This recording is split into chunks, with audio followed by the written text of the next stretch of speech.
कोल्हापुरातील अरुणोदय चॅरिटेबल ट्रस्टच्या वतीनं गेली 15 वर्ष बालवाडी ते 10वीच्या विद्यार्थ्यांसाठी कथाकथन आणि वक्तृत्व स्पर्धांचं आयोजन करण्यात येतं।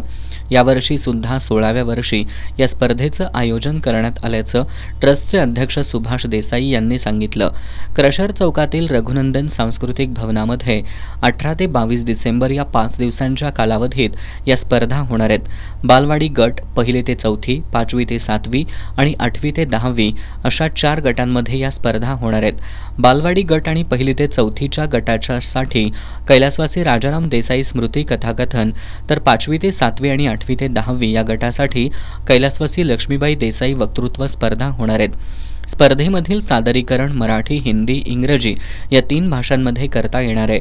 कोल्हापूर, सांगली, सातारा, पुणे, सोलापूर, सिंधुदुर्ग, रत्नागिरी या 7 जिल्ह्यातील स्पर्धक या स्पर्धेत सहभागी होणार आहेत। विजेत्या स्पर्धकांना रोख बक्षिसं दिली जाणार आहेत। इच्छुक स्पर्धकांनी 12 डिसेंबरपूर्वी नावनोंदणी करावी असं आवाहन ट्रस्टच्या वतीनं करण्यात आलंय। या पत्रकार बैठकीला विजया खटावकर, संदीप देसाई, संध्या देशमुख, पूजा देसाई, रुपाली जाधव, मयुरा जाधव, माधवी ढेंगे आदी उपस्थित होते।